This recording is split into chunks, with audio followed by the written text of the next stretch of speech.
Of the laws of Chanukah, I wanted just to share with you.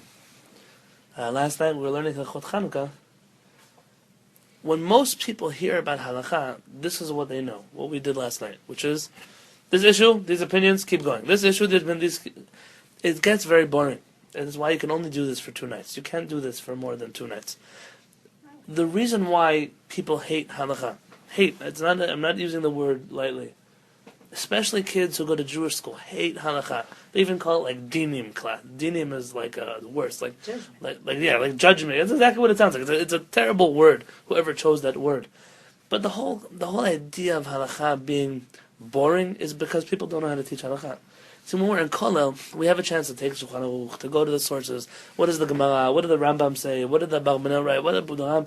And then to come out, okay, so what does Chamuvadi say? What did Rabbi Moshe Feinstein say? What did the first Lubavitch Rebbe say? So on and so forth. You don't have that chance when you have a holiday a week from now. But it's a mistake that in Jewish schools they teach halakha as if they only have 1 week to study. They should say, listen, this year we're going to study the laws of Shabbat. And to spend a whole year learning. Forget. They don't. By the time a kid goes to 4th grade or 5th grade, he's learned the holiday halachot about sukkah, in which direction you wave your love in a etrog, and do you light candles from left to right or right to left. They already learned these things so many times that it's pointless to do it again in 6th grade and in 7th grade and 8th grade, and then in high school they have AP versions of the same. It's boring, and then kids grow up saying, "Oh, I would love to study." Philosophy. I would love to study Kabbalah. I would love to study 2 things they will never study again. They will never study Parsha again, and they will never study Halakha again. Because those are the 2 most... Navi they never even learned the first time, so of course they'll study it someday in the future. Navi just sounds like a part of the Parsha you never even studied because it wasn't important. That's what Navi sounds like. Shem Yishmo, that's the attitude. You have to know, Halakha has a lot of depth. Today we're just preparing ourselves for Chanukah, so... We'll bring up problems, cases, scenarios, but there are also concepts to walk away from these halachot with. And the first concept is debunking a classical Jewish myth. And that myth is that women do not count for minyan. It's a myth in the Jewish world that only men over the age of bar mitzvah count for minyan. Now, those of you who know, especially those of you who are familiar with the Yemenite traditional community, we always counted a boy who was the last one, the 10th boy, if he was close to the age of bar mitzvah, or even over a certain age of 8 or 9 or 10, and he comprehends it, he's in a bet knesset, and he's praying to HaKadosh Baruch Hu, we always counted him as a minyan. Rabbi Yosef Cairo didn't like the Rambam's opinion, and he says, and the great poskim didn't like this opinion. Okay, so our custom was not like Rabbi Yosef Cairo in this regard. There's an Ashkenazi custom mentioned in the Tosafot to hold a chumash. A kid holds a chumash. It makes it more important. I don't know. I'm not... Tosafot didn't like the custom then, so I don't like it now either. But there are ideas, and not what you've always been told a minyan is essentially true. Ladies do count for a minyan. They do. There are 2 aspects to a minyan. There's the aspect of the minyan which is called a davar shebekdusha, in order to say something which is Kedusha, which is Kaddish, right? Or Kedusha, which is Kadosh, Kadosh, Kadosh, Baruch, or to say Baruch Hashem and Varach. Those are things which require 10 men. And I'll explain to you why in just a minute. Then there are times where you need a tzibur, you need a minyan, you need 10 people who are constituting a group, an important group of Jews, for what's called Pirsumei Nisa. We have this many times in our calendar, and I'll tell you in just a second where. Why can't a lady count for a minyan? Because he doesn't have the obligation to pray, so you can't pray for somebody else if you don't have the obligation yourself. Very good. So on a simple level, I mean, on a basic, not simple as in bad. Simple meaning, in order to be part of something, you have to be obligated in something. And since a lady is obligated to pray, but not with a minyan, so she doesn't count for minyan. But the question then is, why isn't she obligated to pray with a minyan? That's the question. She has a baby at home, cooking. I have a baby at home too. My wife's at work, so I don't have to pray? She's a higher level. Okay, so there's Kabbalah mentions that a lady's on a higher level. She doesn't need a minyan. You don't do all those things. I don't do all those things. Okay. The truth is, it's called a gzera shava. It's the 13 ways to learn out the Torah. You know, remember you read it in Shacharit? Rabbi Shmuel says there are 13 ways שהתורה נדרשת, קל וחומר, גזירה שווה, גזירת הכתוב, all kinds of ways that you study Torah. And what we know is in the Torah, when you have one word and you don't know what that word means, an exact definition of that word, you look where else in the Torah did it use this word in a defined fashion. Defined. So, how do we do this? We know that it says that you should pray inside of an edah. Edah. The word is edah. Community. Yeah, a community. That's considered a public prayer. Oh, then that's cool. Okay, not Adat Korach. So, where else do we use the word edah, and we know who they were? You would say Adat Korach. Korach's people are also called an edah, but does it tell you exactly who was in Adat Korach? Well, they mentioned some men. There were some men, but there's not an exact definition there giving of what was an edah. The one time we have the word edah, and it mentions specifically who were the people in the edah, is in the Torah where it says, Hibadelu, separate yourself me'ha'edah hara hazot, from this evil assembly, from this evil community. That was told to Kalev. Korach. Not the Korach, that was good. That was the first edah. The second time edah, Kalev and Yoshua. Very good. The 12 spies are sent to the land of Israel. Right? They come back, and they're told, 2 people are told out of the 10, separate yourself from this evil edah. So what did we just define edah as? How many people? 10. We just got a number. You need 10 people. Yes, but What? it was. Yeah? But it's.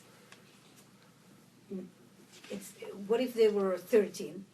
Then you would say that edah means 11. You would. But they were chosen 12.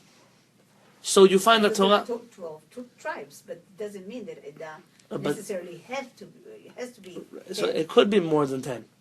Less than 10 it wasn't. And we know about these people, they weren't just people. They were all over the age of Bar Mitzvah, and they had to be. Why were they over the age of Bar Mitzvah? They were Messiah. They needed to be princes. To be a prince in the Jewish people, you have to be of a certain age, a certain maturity, a certain obligation. And therefore we know the very basic level of Edah is 10 people over the age of 13 that are men. There were no women in this Edah. And therefore that's where we get this idea of men praying with 10 other men that are Jewish and over the age of Bar Mitzvah. But not every time where you are requiring a minyan do you need an edah. Sometimes you just need a minyan, meaning a public event. In Judaism, something that's done less than 10 people is not public. So for example, if I were, God forbid, to break Shabbat, and I do it in front of 3 people, that's different than in front of 10 people. There's a famous story. When Rav Kook was the chief rabbi in Israel, there were many people who didn't like him. If I could say it lightly. And they accused him of being of looking the other way when the evil secular Zionists, I say that sarcastically, the evil secular Zionists were violating Shabbat and weren't keeping kosher. You're the chief rabbi, get your act together and persecute them, stop them, fight them. Rav Kook, the problem was that he always played into their hands. Because when they would throw huge protests and riots and rallies, all the rabbis in Jerusalem would show up. Rav Kook never went. Because he didn't feel that was the right way to do things. And there was one night that there was literally a mob. It was Friday afternoon. There was a mob outside of Rav Kook's house. They were marching. He was living off of Rehov Yafo. They were marching towards the shuk area, where the marketplace is, to go scream at this one guy who didn't close his store in time for Shabbat. And they were screaming, we're going to go get him, or we're going to, whatever they were. A whole mob, a mob of zealots. And they passed by Rav Kook's house, and Rav Kook was sitting there with his students inside of the house, Friday afternoon. And they hear someone shouting, why don't we go get that chief rabbi of the Zionists? Maybe he'll get them to stop working on Shabbat. And so someone else screamed out, nah, that one, he'll probably break Shabbat himself. He doesn't care about Shabbat. That's what they said about him. And so one of Rav Kook's students said, why don't you go once? Just show them that you're not the evil person they think you are. And Rav Kook said, I will not go. So the rabbi, this is a great PR moment. This is a moment where you can show you're taking Jerusalem into your own hands. You're the chief rabbi of Jerusalem. And Rav Kook said, please don't talk to me about this anymore. Okay. Rav Kook went to the Beit Knesset. He came back from the Beit Knesset. And he told his students, one of them was Rabbi Aryeh Levin. He said, okay, now we're going to go to the store. So Rabbi, it's Shabbat already. The crowd already left. He said, now I'm going to go. They went to the store. And believe it or not, the store was closed. And the student said, Rabbi, if you would have told me you don't go to people's stores to check on them, fine. So I understand why you didn't go the first time. But clearly you do go to people's stores to check on them. So what was the problem? I said, Rav Kook, see these fools? They scream, they shout, they yell. So that's no way to get somebody to want to close their store for Shabbat. He said, but on top of that, that if the man is working on Shabbat and only I am there, so he didn't violate Shabbat publicly.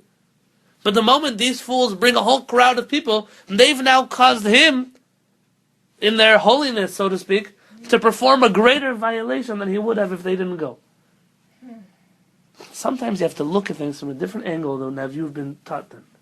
Rav Kook was saying, you think you're doing him a favor by going to scream at him and getting him to close the store, you'll save his soul, I don't know. He won't have to work on Shabbat. But what you're doing is you're putting him in a situation where he is doing an even greater transgression. Because now it's in public. Do you want to do that to another Jew?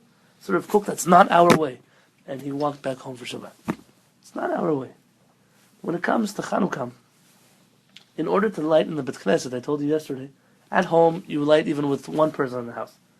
In the Bet Knesset though, you need, in order to make a blessing on the candles, 10. You need a minyan. This minyan we learned from the Ben Ish Chai. The Ben Ish Chai from the laws of Purim. This minyan could be even made of women. It doesn't have to be minyan of men. Because what you need are 10 people who are obligated in the mitzvah of Chanukah. Are ladies obligated in the mitzvah of Chanukah? Yeah. Yes, of course. She'af hen hayu ba'oto hanes. They were also in the miracle.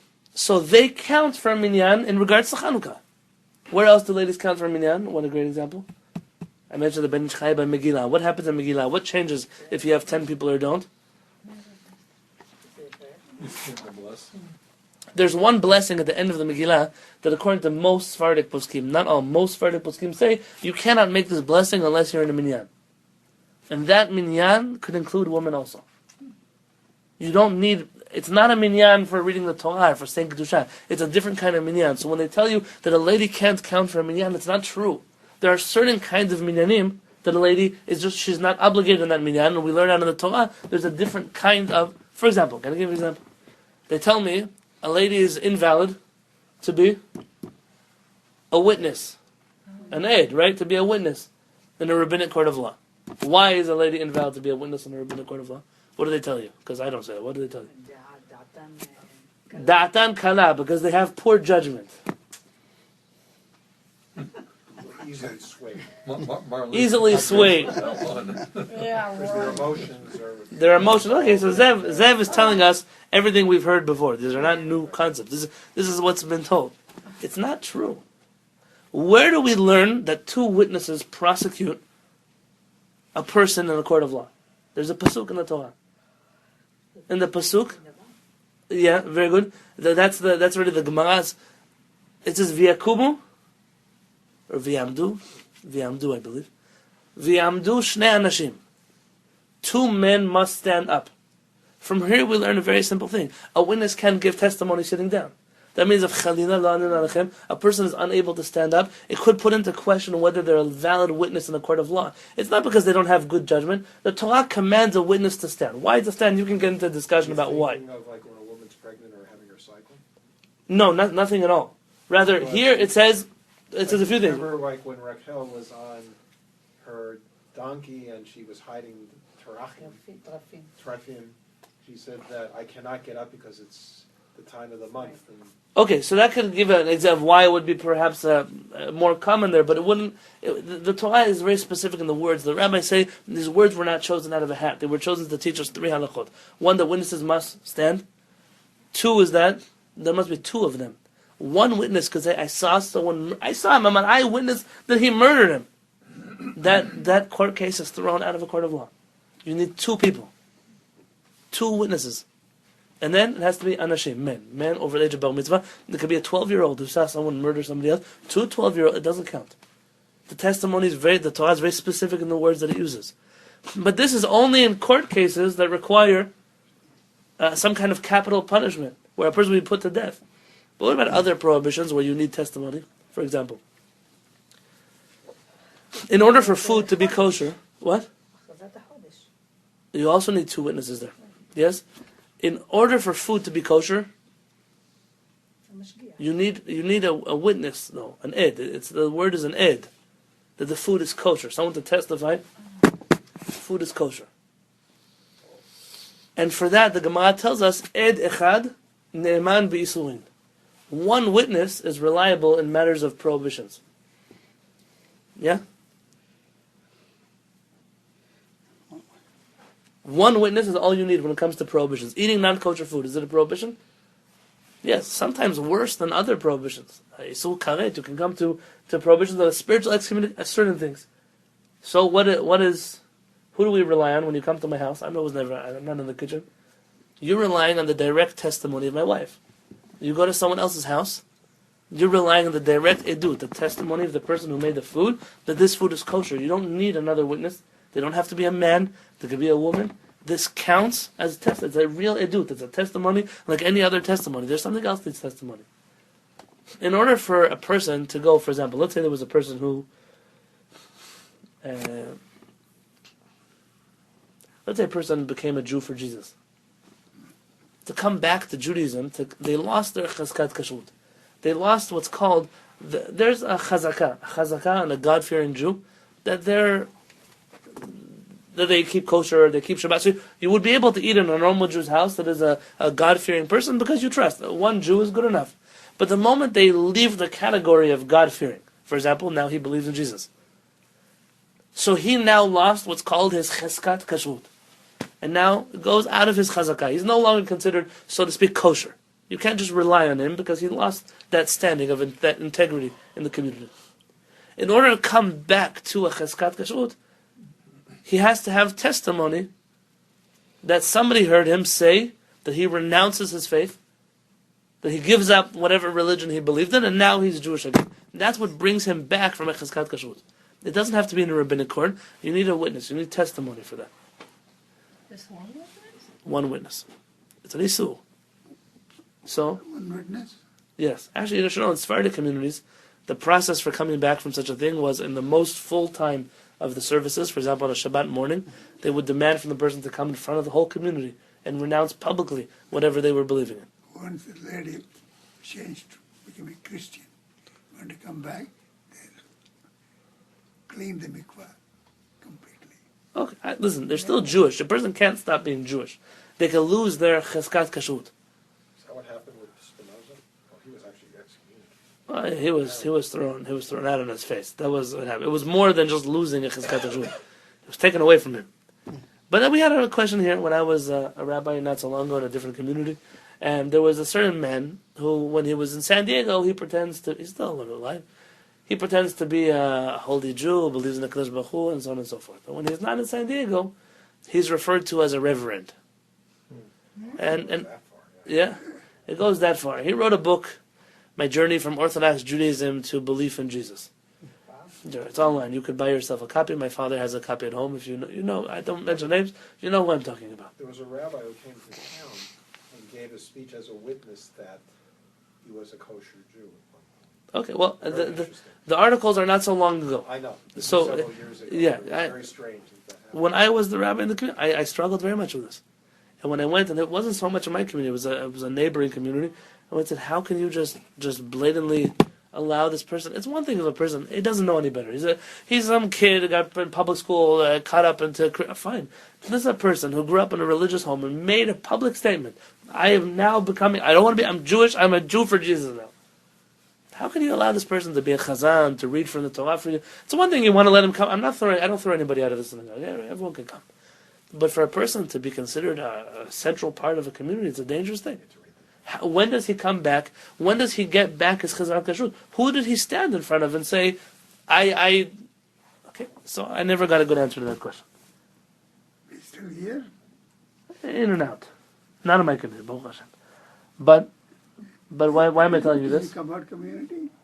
I'm not talking about anything. I'm not mentioning names. When a lady is not a nidah, she has a status of chizkat kashrut. Her husband can know all the time. He can touch her. He can pass her drinks, whatever it is that needs to be done. But the moment that she loses her chizkat kashrut, for that period of 7 days, 11 days, 12 days, whatever it would be, she needs to regain her cheskat kashrut. So who bears testimony that she went to the mikveh? She is the one who bears testimony. Can you trust her? There's one lady. It's a lady. They need 2 men to be inside of the mikveh. Actually, you have to make her a lady. Oh, but she's also a lady. So whose testimony are you trusting? Depends. Hers. Put camera. No, it's not. So there was such a story recently. You should know. Don't trust every person who tells you he's a... There was a rabbi who came to Los Angeles about a year and a half ago. And someone said, I'm driving to LA to get a bracha from him. A big Kabbalist. A famous Ashkenazi Kabbalist from Jerusalem. And I told him that every mile that he drives to Los Angeles, he's going to get an avera on his check. So, what do you mean? This rabbi is famous. He's an old man. He won the Jerusalem Prize, the greatest rabbi, all kinds of things he won. There have been more than one lady about him who've accused him of being molested by him, or being assaulted by him, And I called up Rav Peretz. I said, Rabbi Peretz, what do you know about this rabbi? I said, what do you know about this rabbi? He said, I was once with him at a bus stop. It was nighttime, we were coming back from a class. He said, all he could do was look in between the window of the mikveh, into where the ladies were going to the mikveh. I said, you asking me? He said, this man's not even a human being. That's what he told me. There are such people. Don't believe everybody who comes to you with the talit on top of their head and tells you that they're Mashiach. It's not true that women don't count for minyan, and it's not true that women don't count as witnesses. It's just certain situations require certain measures or certain protocols that are filled. So when it comes to Chanukah, here in the Bet Knesset, if we have, for example, a situation where you have 9 men who show up for Arvit, and there's a lady in the ladies section, she counts as our 10th person in order to light Chanukah candles with the minyan. Alright, that was the halakha for now. It was a long introduction. But Barry doesn't qualify as a rant. As a rant. You could have a woman mashgicha, like at Ralph's. See, what Marlene just brought up. Marlene just brought up, can you have a lady who's a mashgicha? In a restaurant. She's a mashgicha. She, instead of the kosher supervisor being a man, she's a woman. So it seems like Rav Moshe Feinstein, don't quote me that he was the one who said it. It seems like Rav Moshe Feinstein answered this question, just like you believe her in her house, you can believe her in a restaurant. And he held that a woman can be a mashgicha. From what I know, the majority of kasher organizations in the United States have many women working for them as mashgichot. When I lived in Baltimore, I have to say, for the chesed of the Star K employs, as much as possible, they train ladies who are widows to be mashgichot. Because they know that it's hard for them to get a job in a different capacity. These are hours that are very flexible. You can go in and out and all kinds of things. And most of their, I'm recording it. Many of the mashgichot that I met and worked for the Star K were women. Yeah. What's the name of the rabbi who's the head of the Star K? Rabbi Moshe Heinemann. There was another one. I don't know. Yeah, 'cause I used to work with him. He used to clear my herbs. In Baltimore? He originally was in Denver. He moved to Baltimore. Okay, so they have a lot of rabbis that work for them. The head of the organization is Rabbi Moshe Heinemann. He teaches in Baltimore still. Why am I telling you about this? Because in Israel, about a year ago, someone, hey, why don't we have women be mashgichot here in Jerusalem also? And the chief rabbinate fought this bill like it was the plague. The plague. I cannot tell you that. But in America, they're barely even religious. Okay, so the truth is that on the street today, in Israel, it seems like a lady still is not a mashgicha. But it goes against the rules of halakha, such a understanding. Talk to me about when you light the Chanukah candles on Erev Shabbat. So let's talk about a normal day. Sunday night is going to be the first night of Chanukah. So really, in Jewish calendar, that's going to be Monday already. Mm-hmm. What we call Sunday night is in the Jewish calendar Monday night, because Monday doesn't have a night in Judaism. Monday's night is already Tuesday. Mm-hmm. When do I get myself in trouble? When I ask Rav Peretz when I could call him, and he tells me Sunday night. So I have to ask him my Sunday night or your Sunday night. Not because he lives in Israel. Because when he says Sunday night, he really means Motzei Shabbat. So, you understand? That all is extra Nice. like that. I got him again. That's more language than halakha. Yep. It's a language issue. The night of Sunday. Well, it will be the first night, Yom Rishon. So the Leil Rishon would be Saturday, Motzei Shabbat. What we call Motzei Shabbat. Yeah, but it's going to be the night of Monday, the night before. A secular calendar. You know, Rav Peretz, you would ask him now, what date is it today? In the secular calendar, he doesn't know. It doesn't have any January, idea. February, March. I'm not telling you, it's not out of this fanaticism. I was once at Rav Peretz. I was helping him get onto his bus. It's a crazy thing, he still takes a bus. And Rav Peretz, before he got on the bus, he gave me his wallet. I said, great, what do you want me to do? Not even, it's a little pouch. He said, can you please count the coins for me?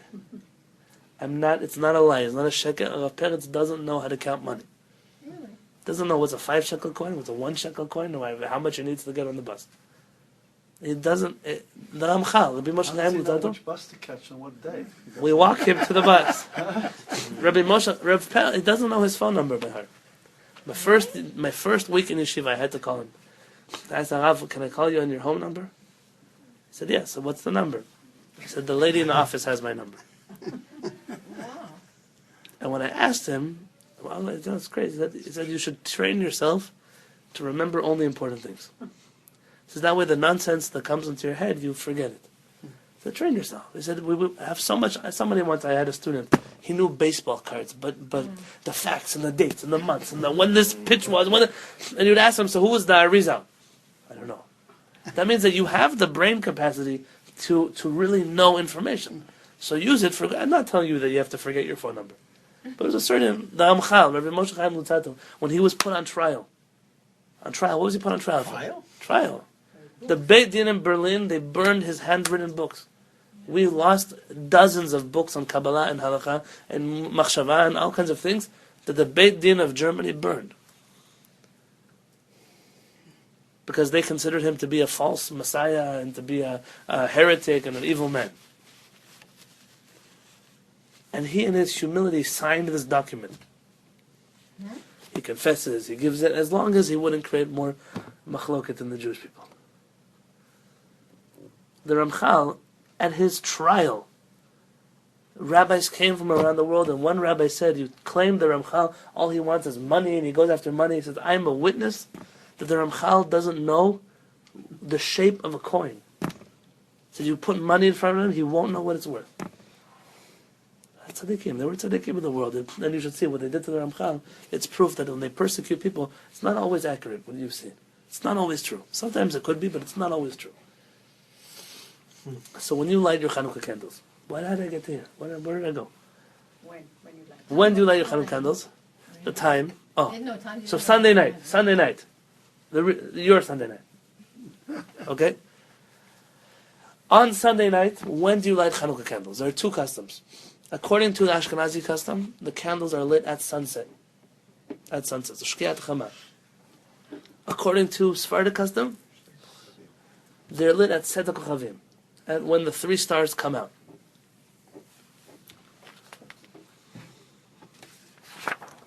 That could be a lot later. 3 stars come out. 3 stars come out. According to when do 3 stars come out? Saturday night. Sunday night. 45 minutes after sunset. What? 3 stars not necessary. For lighting candles. So Ashkenazim would light. Let's say Shkia is at 4:40. I'm just making up a number. At 4:40. So Ashkenazim would light their candles at 4:40. When do Sfaradim light? When is Tzedek Kochavim? You like 5:30. So Tzedek Kochavim is, according to Halacha, 20 minutes after sunset. 20 minutes after sunset. Just like about Shabbat, when you see 3 stars, you can end, but it comes out more like 45 minutes to an hour. But you remember that you start Shabbat 18 minutes early. So it would come out that you're starting. Yeah, you see? Okay, so it was Yeah, about you are right. It just, we're counting what? What if it's cloudy? So exactly. So you That's don't. why you go You to could. 20 minutes. Yeah, that's what you know, about 20 minutes. Now there is an opinion called Rabbeinu Tam. Rabbeinu Tam, he believes that his whole time frame is off, at least the way we understand it. Rabbi Peretz has proof that the time that we understand is incorrect in Rabbeinu Tam. Rabbeinu Tam seems to say there are 2 sunsets. There's what the rabbis call sunset, which is when the sun sets. And there's what he considers sunset, which is 2 hours after Shabbat. 30 minutes later. 40 minutes later. And then he counts from there another, half an hour, 20. And so it's essentially 72 minutes later is when he considers Shabbat over.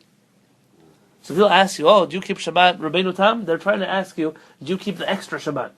Now, essentially, nobody really keeps Rabbeinu Tam, because Rabbeinu Tam says Shabbat ends at 72 minutes on Motzei Shabbat, but that also means that Shabbat starts. 72 minutes. Very good. So you could be driving your car when we're saying Boi B'Shalom, Chaz V'Shalom. There was once a Rebbe who did this, a Hasidic Rebbe, who drove in his car. No, he didn't drive. Someone drove him in his car. He said, oh, it still have time for sunset. It's dark outside. You can go today to the Kotel. And you're going to go to the pray Mincha, you're going to pray Arvit, you're going to learn an hour of Daf Yomi, and people are still starting Mincha. Because according to Rabbeinu Tam, the sun didn't set yet. Now, Rabbeinu Tam was not a stupid person. Rabbeinu Tam didn't look outside, oh, the sun didn't set yet. It's pitch black. The sun didn't set yet. He had a belief for why it was that way. Or you could say that when he lived in France, for whatever reason, the times were different, or the amount of time between sunset and 3 stars were different. It doesn't make a difference, but there's no extra stringency of following Rabbeinu Tam. So even those people who want to pretend to be strict on Motzei Shabbat and keep Rabbeinu Tam, comes Chanukah candles, you're talking about a rabbinic mitzvah. They don't have any need to keep everybody waiting for 72 minutes later and to light them. So even Rabbi Shlomo Zalman Auerbach, he writes also that 3 stars means 3 stars. So what should an Ashkenazi person do if they want to fulfill all the opinions? They want to fulfill the opinion of lighting at sunset and also the opinion of... No, not of Rabbeinu Tam. Very good. Of the Sfari, Tzedek Ravim. 3 stars. But you have a discussion until when you can. Light. That's the second question. So until when do you... So it doesn't matter. So you can start any time after, right? You don't have to light the candles right. At the time. Exactly. Okay, exactly. Although there is an idea of Zrizin Makdim and the mitzvot, that people who are particular will make sure to do mitzvot on time, not to wait until later when they have some free time after their donuts. But you know that if someone's traveling or had to work late or... Right. So that's when Rachel's halakha comes to play. You have time to light, but preferably you should do it at this time. So tell me, how does an Ashkenazi do both opinions? It's very simple. You light Shabbat candles on Friday. What time do you light Shabbat candles? Last week. When did you light? 4:25. 4:25. When did the sun set? 18 minutes. 18 minutes later. You're supposed to really have candles lit when 3 stars come out. They are lit, but they're already lit. But how did you light them before? That's what it says. You're allowed to light candles before. You can bring Shabbat early. Okay, so what an Ashkenazi can do is make sure you have enough oil in your candles that will last from sunset until when 3 stars. It's not a long time.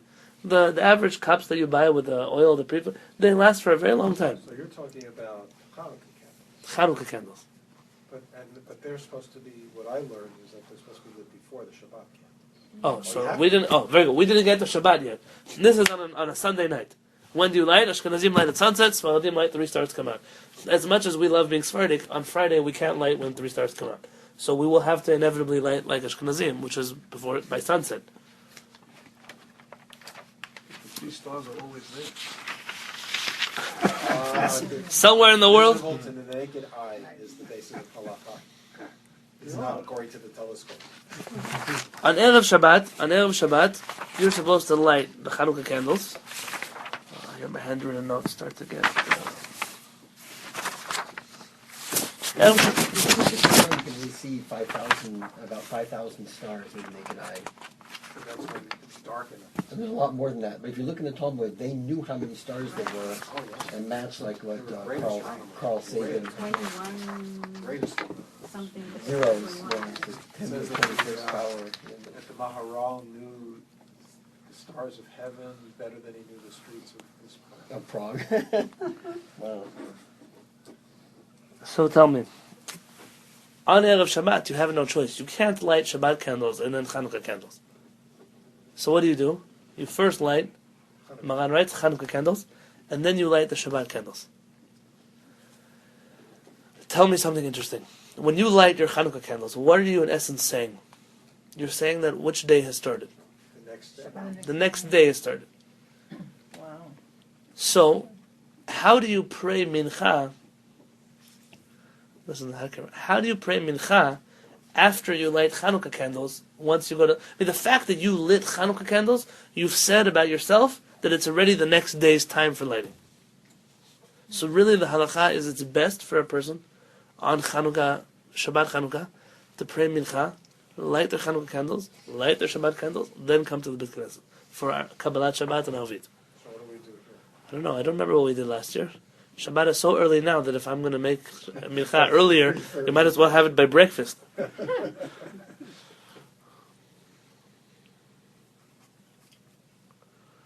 The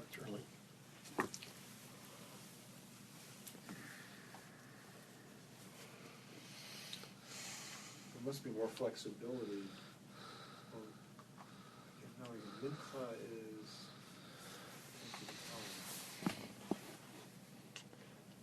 is. Now tell me something interesting though. What if Friday night was the first night of Chanukah?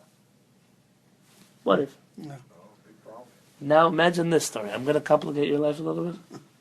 So you didn't have a chance to pray mincha before you lit your candles. So you lit your candles and you ran to the Beit Knesset. That day, was that day Chanukah? No. No. That evening is Chanukah, right? But you already started Chanukah.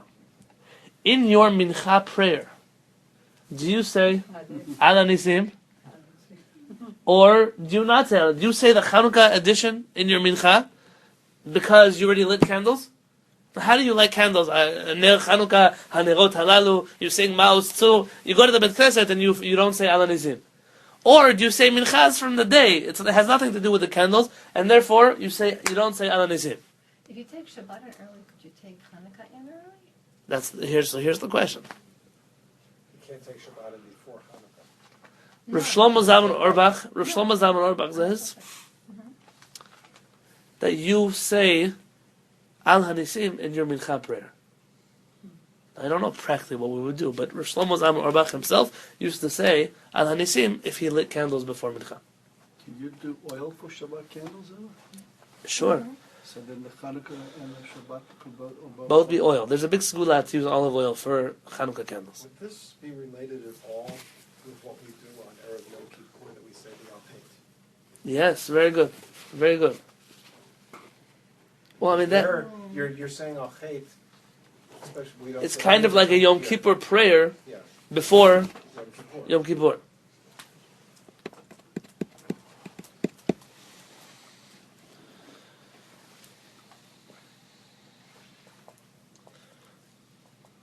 Let me ask you a question. What if you don't have enough money to buy Chanukah candles and Shabbat candles? You don't have enough money. A person can either afford Chanukah candles or Shabbat candles. Can you designate them as both? Now you might ask, who can afford? I'm going to let you know that there are people already this year who have come over to me and said, I don't have money to buy Chanukah candles. And so this year, there are already 3 or 4 packages of Chanukah. They wanted oil. There are people who care about Torah mitzvot. They weren't being picky. They were going to use whatever they had anyways.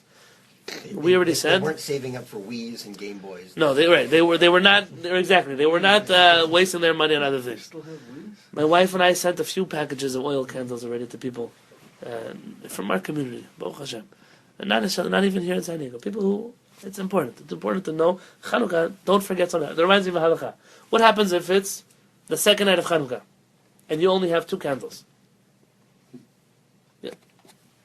You only have 2 candles, and you have your next door neighbor doesn't have any candles. Is it better for you to light 2 candles on the second night of Chanukah? Like which opinion? The Mahadrin Mina Mahadrin. Remember that? You have to light every night of Chanukah the same candle? Or is it better for you to give your friend a candle, you have a candle, and both of you only fulfill the very basic mitzvah of lighting 1 candle on Chanukah? I mean, do you have to give up your mitzvah for your friend? Or should you? Yes, doing another Judas thing he's really supposed to do. But you're losing out on it. Yeah, Can't he say amen to your bracha, come to your house? He doesn't live in your house. You can invite him over. To sleep by you. Sleep? Oh, I see. Oh, very good, very good. See what Zev is getting at. No, I think you should give it to him and you each have one. Who agrees with Marlene? They're both. I'm entitled. I have money for 2 candles. I'm entitled to light 2 candles on Hanukkah. Why just because my neighbor doesn't have, I should lose out?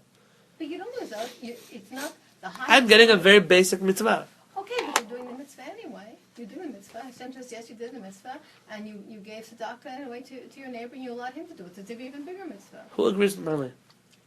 They can come to your house, listen, Well, that's what Zev wanted to say. But you have to light Chanukah candles where you sleep.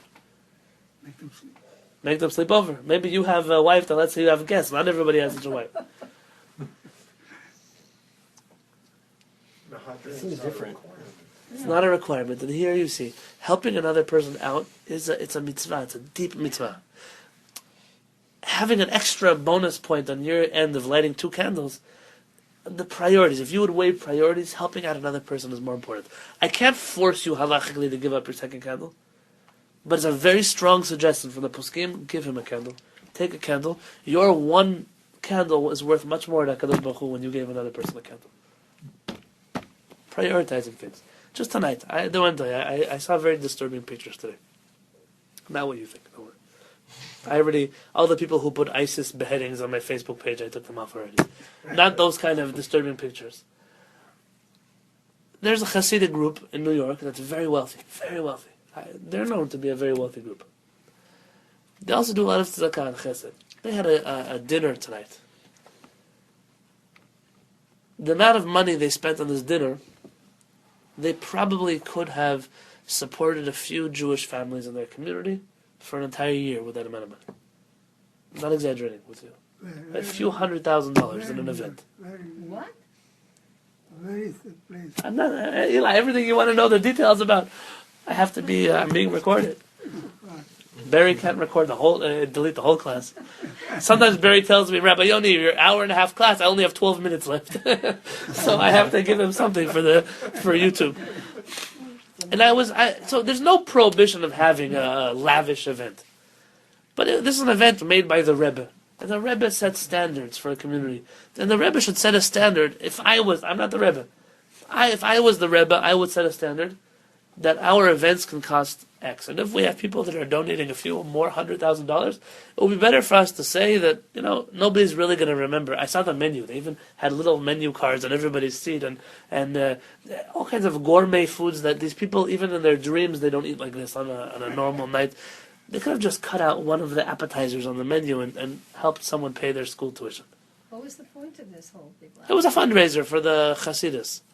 That's great. I'm not against it, but this was a fundraiser, of course. It's brilliant. so funny. It's just when I see things like this, I can't tell a wealthy person not to enjoy themselves. They're allowed to have. But it would be better to prioritize themselves, say, this is what I need, this is what is luxurious for me, and then there's beyond that, which is to impress other people, that amount I could give to other people. You'll get much more from it, not just in the next world, also in this world. You'll sleep better at night.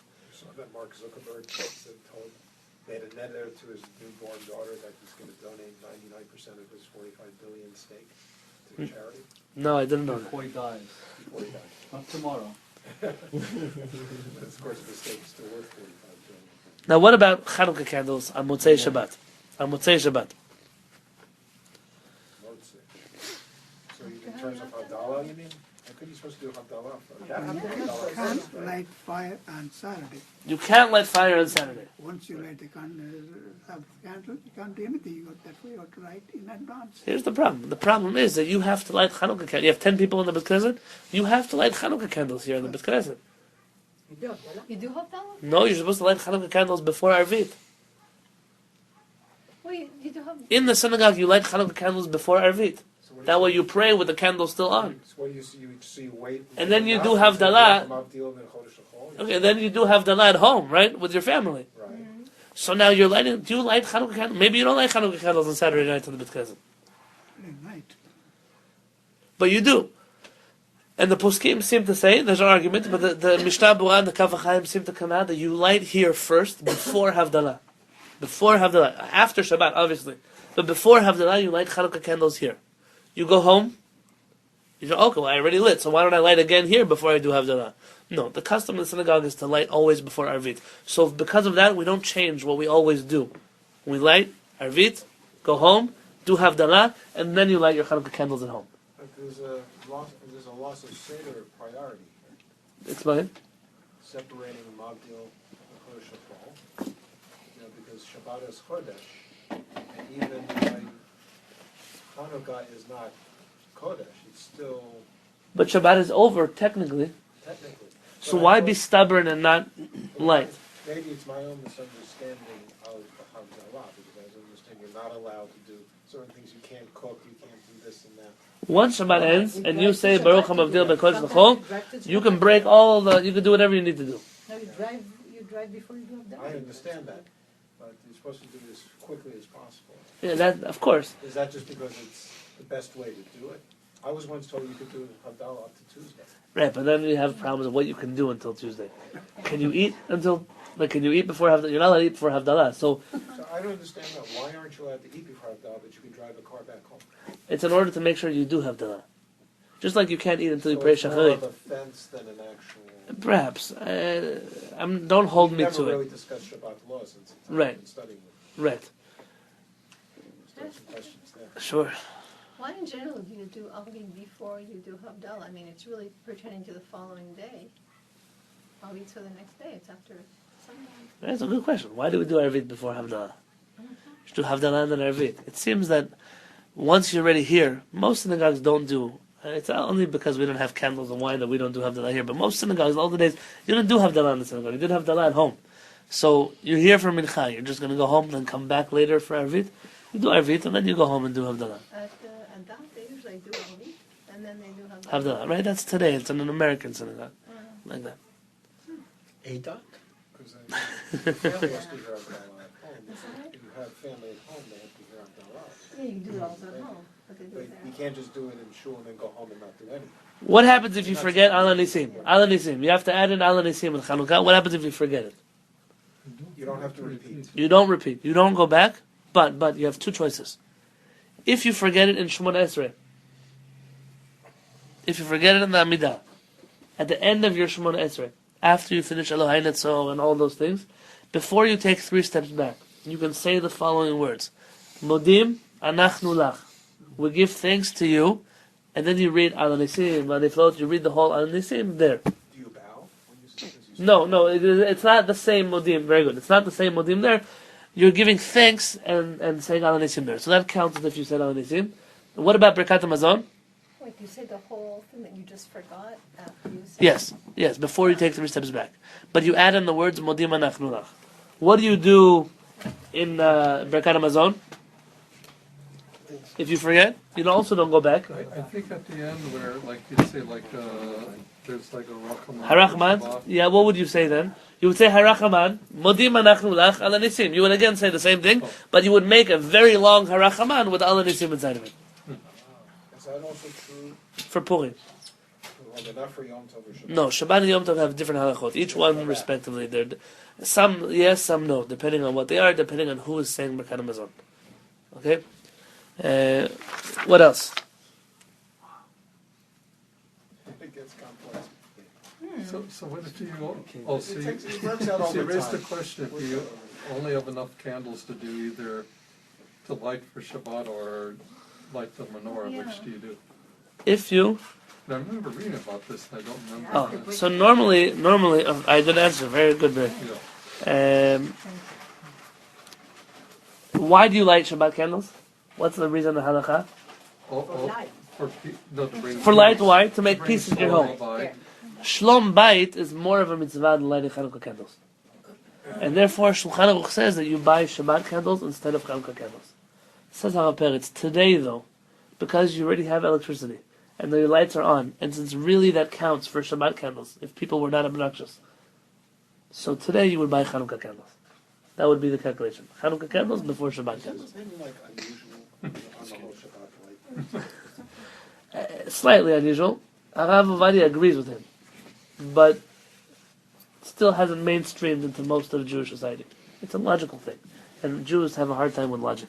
But the thing is that a candle is like a fixed point of light and a fixed location, whereas this is like a more diffuse. You couldn't mistake this for a Shabbat candle. So answer your own question.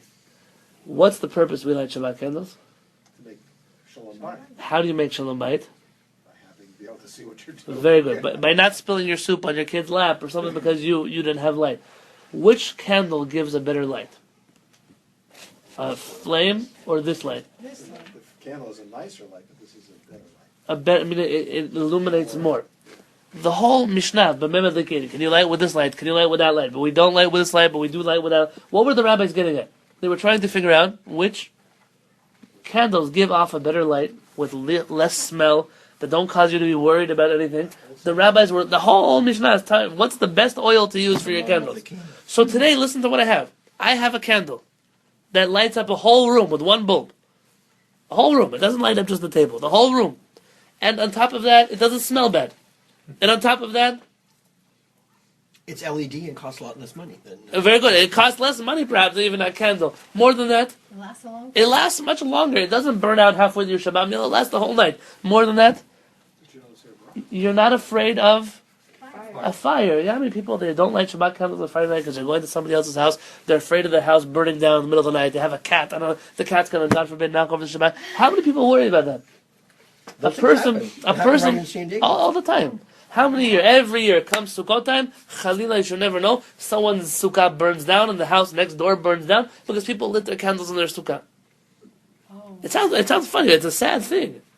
How many people, if they would stop being stubborn and they would say, "Wow, a light bulb might accomplish the mitzvah much better than a fire, than a It's so hard to get candle." over that thinking because I know I learned that the candles were a big mitzvah, and of course it's like the Shabbat campaign. Every woman should light candles, And it brings light into the world. I know, right? It comes from an illogical. I'm not saying it's bad. There's a lot of room in Judaism for things which are not logical. Yes, Kabbalistic. Here I have to talk to you halakha, and more than this, more than halakha. There was a rabbi who tried to say like the fluorescent lights are a problem because the I don't understand much about it. They move, the light moves in between. It's not the same light you made a blessing on. It's not the same light that's still in the. Okay. What difference do I make if the light that I made a blessing on is still there or it's not? It's there. There's light in the room. Certain things they don't require. But you're right, because it sounds so sacrilegious almost. It hasn't been adopted as a widespread Jewish custom. But I'll tell you, there was a rabbi in Yerushalayim, an Ashkenazi rabbi, Rabbi Isser Zalman Meltzer, alav shalom. He made for his wife, he was a friend of Rav Kook's. He was the Rosh Hashiva of the entire Haredi community in Israel. Not a small personality. Art Scroll must have a book about it. Rav Isser Zalman Meltzer made for his wife 2 silver electric candlesticks. Really? And he made her in the window of the house that faced the street. Every Friday she would make the blessing and screw in 2 light bulbs on the top. And the reason was to show everybody in the street that electricity is prohibited on Shabbat, like fire is prohibited on Shabbat. Wow. That was how far he went. turning it on. Right. I know I'm digressing a little bit, but there was a meeting of Sephardic rabbis. No, so I don't necessarily agree with Rabbi Isser Zalman's opinion regarding fire and electricity being the same. I don't agree that they're permitted, but not on the same level are they prohibited. So if you're talking about Sephardic rabbis that recently convened and decided that perhaps... About Yom Tov and turning on electricity. Yes. That's a reason. I mean, Sephardim have been turning on the chief rabbi of Egypt, the head Beit Din of Egypt, before the Jews in Egypt made Aliyah to Israel. So what years am I talking about? The 30s and 40s? The Av Beit Din of Egypt wrote books of halakha, he used to pray Musaf on Shabbat. He was the Chazan every week, and he used the microphone. Not a special Israeli microphone that doesn't violate the biblical prohibition. It was a normal, standard microphone that plugged into a wall, into a speaker. In his Bet Knesset. Was he not Orthodox? This rabbi was a bigger posek than anybody who's alive today. So why don't we use microphones? We're talking today, certain social norms have been accepted as halachot, and even if the consensus of rabbis is to outlaw electricity on Shabbat the way we outlaw fire, that doesn't necessarily mean that it's halachically true, as much as it's a norm that has been accepted upon us. My argument has always been that I'm too small of a rabbi to go up against Rabbi Moshe Feinstein, Rabbi Ovadia. I'm not there. My argument has always been, though, that when a person comes to ask, and we in the Ben Midrash of Peretz, we do this to halakha. Somebody comes to ask me, Rabbi, I'm going to cook on Shabbat anyways. Should I heat up my food in the oven? Should I barbecue on Shabbat afternoon? Or should I use a microwave? My answer will always be use a microwave. Why use a microwave? A normal rabbi would tell you it's the same thing, barbecue in the microwave. He's not being honest with halakha. Sure, I wouldn't use a microwave, and I wouldn't use an oven, and I wouldn't use a barbecue. But if I had to choose between the 3 of them, It's obvious that electricity is a much less severe prohibition than fire, which the Torah actually mentions. If we would be honest with people about halachot, you'd find much less people breaking halachot deliberately.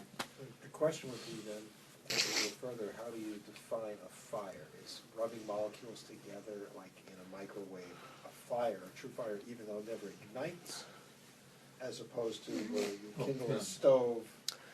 Do you know what you remind me of? Rabbi David Aaron, when he became observant as a young man, He must have been a pain in the neck. his sister used to drive him crazy. How could you walk on Shabbat? What are you walking on Shabbat? When you walk, your shoes cause friction with the pavement, and there are little sparks of electricity. It's just like turning on a light bulb. Except I'm doing the other way. I'm trying to see more leaner. Yeah, I'm aware. Static You remind me of. Static electricity. Yeah, sure. Why is static electricity? Whatever. You're right. And what we would need technically today is for a group of significant rabbis to reconvene and rediscuss what is electricity, what is a light bulb, and perhaps not like they did it 40, 50 years ago, where you had many people who knew about halakha but didn't understand so much the way light bulbs worked. Maybe I'll digress for just one more minute. Rabbi Yosef Masas has a letter which you can kick and yell and scream and shout about, but you'll have a hard time disproving it halachically. Rabbi Yosef Masas says, I agree that we don't use electricity on Shabbat. Whether biblically or rabbinically, that's up to us to discuss. We don't do it. But what about Yom Tov? Yom Tov, you're allowed to cook. Well, don't tell me about cooking. Fire. Talk to me about fire. Are you allowed to light a match? Not a match, don't talk to me. Are you allowed to light a fire on Yom Tov? No, you don't create fire, you use it. You can transfer fire, right? You can have a candle that was lit before Yom Tov and light other things with it on Yom Tov, right? Yeah. So if you have a yahrzeit candle sitting in the living room, you can light your barbecue, you can light whatever you want to light. Says Rabbi Yosef Masas, who took the time to sit down with electricians and engineers to figure out something about electricity. He said, inside of your electric circuit, there's always a live wire. And I'm not an engineer, so correct me if I'm explaining this incorrectly. When you flick a switch, essentially what you're doing is attaching the live wire to the wire that's not live, right? And continuing the circuit. Yeah, that's basically. So he says, this is not creating new light. You have simply lit one candle from another candle. So give me a halachic reason for why I am not allowed to turn on the light on Yom Tov. That's pretty powerful. Yeah. Yeah.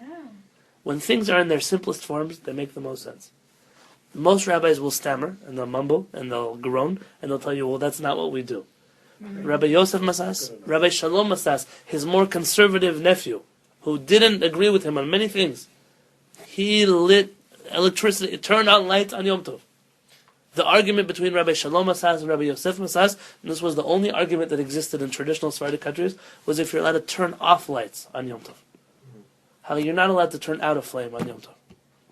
Rabbi Yosef Masas argued, Or even down, right? Like if you could turn your gas up. down is you get into questionable territory.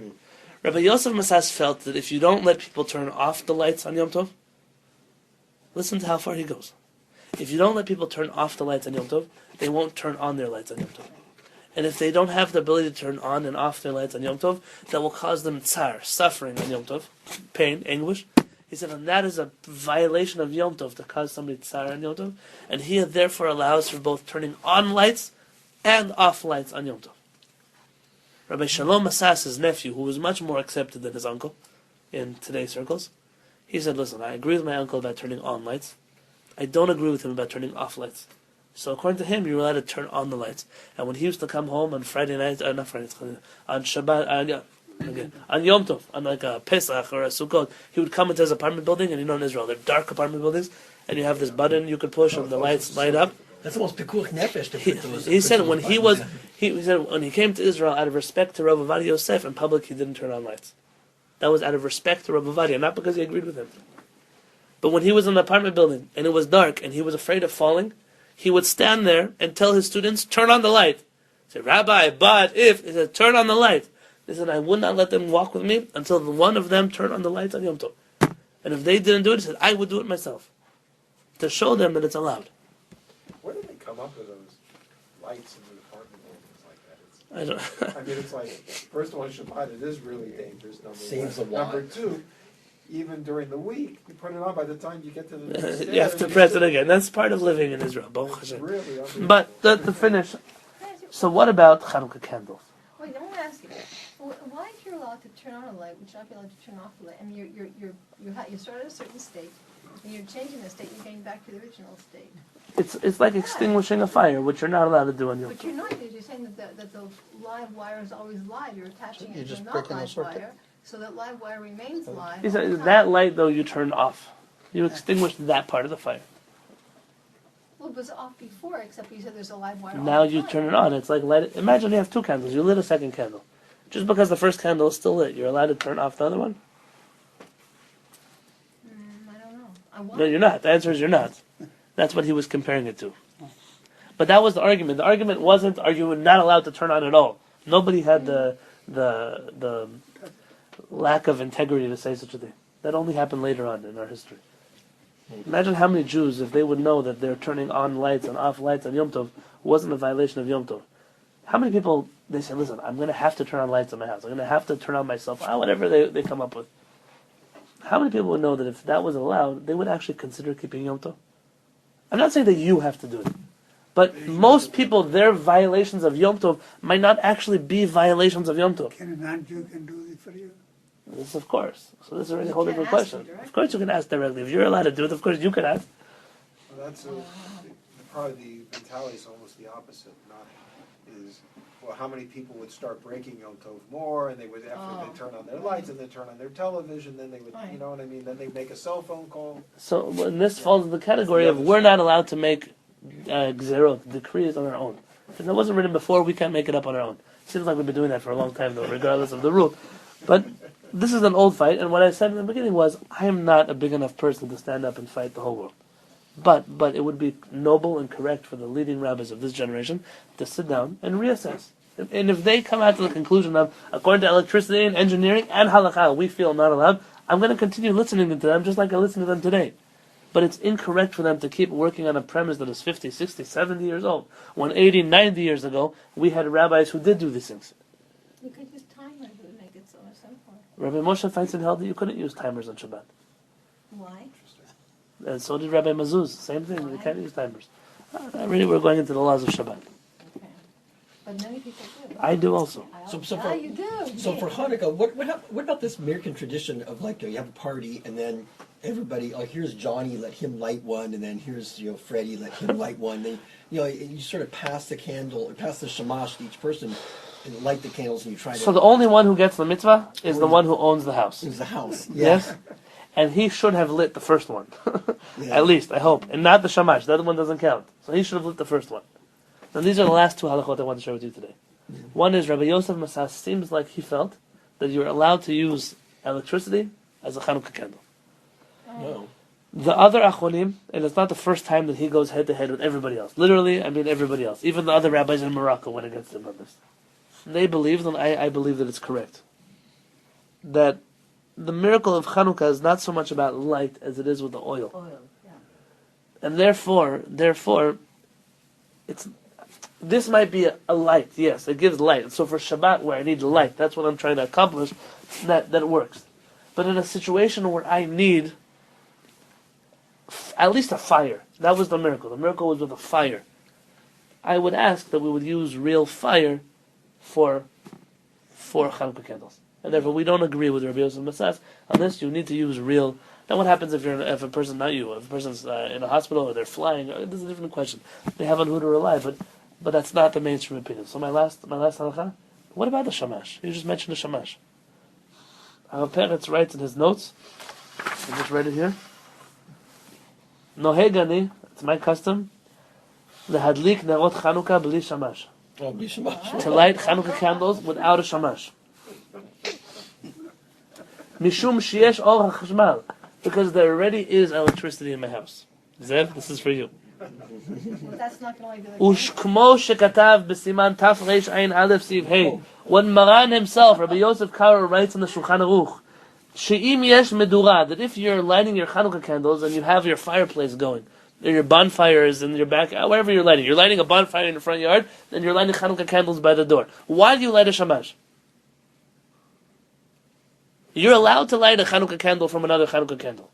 The shamash is not there in order to light other candles with. The shamash is there so that when you're sitting there next to the Chanukiot and you're reading from your little maghzol, you're not using the Chanukah candles. Really? That's the only reason we have a shamash. So, I always wondered. Oh wow. That's why we have it. There's no other reason for a shamash. So basically, I can. So basically, Baruch I Hashem. can just have a match and light the Hanukkah. Of course. You don't have to use a shamash to light the Hanukkah candles. The only reason we don't use a shamash, I don't even use my, those of you who do use a shamash, then you light with oil, you can't practically light your other candles with, the only reason there is a shamash, the only reason there is a shamash is so that when you're next to them with a book, you're not using, God forbid, the Hanukkah candles, rather using another candle. For your life. Yes. So now that's what you say afterwards. Right? That's the whole reason for shamash, which is why if you're of an Ashkenazi persuasion and 5 or 6 people are lighting Chanukah candles together on the same table, how many shamashim do you need to light? One. One works for the whole table. Yeah. Just because there's a little spot in the Chanukiah for a shamash doesn't mean. Which is why, by the way, on the Chanukah candles, the Chanukiah that Dan and Denise donated to the Beit Knesset, the shamash actually comes out. If you choose not to light the shamash, you could just take it off. It doesn't have to be there just because there's room for a candle. And so Rav Peret says the fact that Maran says that when you're next to the bonfire, you light Chanukah candles, you don't need to light a shamash because the bonfire is going, and the light that you're using is not from the Chanukiah, it's from the bonfire. How much more so in my house? All the lights are lit. What am I worried about? Why do I have to light a shamash? I don't know why. You don't have to. So Rav Peret doesn't do it. You should see how many people walk around, oh, Rabbi, you forgot to light the shamash. I didn't forget. Said you forgot the reason for why you light the shamash. That's what he told. Can Goy make your Hanukkah for you? Sure, Yeah. sure. Not idol worshiper, but just basically. Could even we're not. It can be an idol worshiper as long as he doesn't make it for idols. He just makes it for money. Yeah. That's a good idol. Yeah. Why don't you not have a round? I once got a long time ago in Israel, beautiful round. It's not true what they tell me. It's not true what they tell you. I know you. I know what you're saying. When I was in the day school growing up, Yeah. an anonymous day school, they told me, you can't have a Chanukiah with different levels. You can't have a Chanukiah in a circle. You can't have and then all of a sudden you discover Chanukiot from 500 years ago that were in a semicircle or that were on 3 different levels. Or the whole concept of a Chanukiah. So you can have kosher Hanukkahs. They don't have to be this. Yeah, the guys who made the Kwanzaa Chanukiah stole it from us. It just was an older version of a Chanukiah. True, in the Beit Mikdash, the Chanukah candles were even. The only candle that's not even is, why is the shamash not even? What's the whole point of it? Well, it's not one of the candles. So you should know that it's not a mitzvah to light the shamash. Which is why the people who make a blessing and then they light their shamash, that's a mistake. You made a blessing, then now you're interrupting between the blessing and the Chanukah candles by lighting a candle you don't even need. Light it at the end. People, sometimes I light a shamash, so what I do, I light it before I make a bracha. Just so everybody knows it's not part of the mitzvah. Yeah. Don't worry about it. What's going to happen? That's why they make it on a different level, so you don't confuse that it's part of the mitzvah. So the whole idea of having a Chanukah candle that's straight is because in the Beit Mikdash it was that way. And so when somebody looks through the window, they know which night of Chanukah it is. Now if it's in a circle, so you see one here, one, they can block each other out. So the best way of having a Chanukiah is for it to be straight. It doesn't mean that the other ones are not kosher. Now Maran does write similar halachot. What happens if you have a ball of oil? Can you put 8 wicks in there, let them float around, and call it a Chanukiah? There you're getting into a different story. But here, where a person walks over to your Chanukiah, I'll look it up again, and maybe I'm wrong, but I don't believe that I'm incorrect here. And you come close, and you say, "Oh, look, I know when in Chanukah there's 1, 2, 3, 4, and there's the shamash." Good for you. Good for you, especially today when the mitzvah is inside of the home and people are seeing it. But again, I light a straight one, and that's what most people do. So, Shalom Yisrael. But for people to go, oh, that one's not kosher, and this one's not kosher, and the kids are spending their day figuring out which Chanukiot are not kosher, this whole thing is a rabbinic mitzvah that we do, Baruch Hashem, because we believe in HaKadosh Baruch Hu. Those are not the details we should be focusing on. So, B'ezrat Hashem, that's it for Hilchot Chanukah. God willing, on Shabbat we'll have a little bit more. Now, B'ezrat Hashem, this holiday, the main part of this holiday is to focus on emunah and HaKadosh Baruch Hu, belief in HaKadosh Baruch Hu. He guides us. He has always guided us. He will continue to guide us. All of the enemies in the world, they're nothing in front of HaKadosh Baruch Hu. They're scary to you, but to Hashem, they're not scary. You might be scared by an ISIS or by, I don't know. HaKadosh Baruch Hu is so much greater than them. I'm not greater than them, but Hashem is greater than them. This holiday is to put that emunah back in our heart. And again, to remember, this holiday is purely a rabbinic holiday. This holiday is meant to increase our emunah in the real chachamim of the Jewish people. The chachamim of the Mishnah, the chachamim of the Talmud, the Rishonim. To know that they are and also in our generation. If you look, I'm making I'm done already, almost. I'll be sending out by email to everybody. If you want to print out our nusach of how to light candles with an English translation and a transliteration, according to Halakha, Kabbalah, all the things that we do, I put in there 2 L'Shem Yichud. The second L'Shem Yichud is from Rabbi Tzvi Elimelech, I believe his name was, of Dinov. He was the Hasidic Rebbe. He writes there, just like there were tzaddikim in the previous generations, also there are tzaddikim in this generation. There are tzaddikim today. And when you remember this miracle, don't just think about the HaShamayim. You have HaShamayim who are alive today, people who are fighting the fight for the Jewish people. Think about them also, and have them in mind also. They should be successful. And HaKadosh Baruch Hu should send us Or Chadash al Tzion Tayim. Should send a new light that should light on Tzion, and then light up the whole world. B'ezrat Hashem. So you're going to send the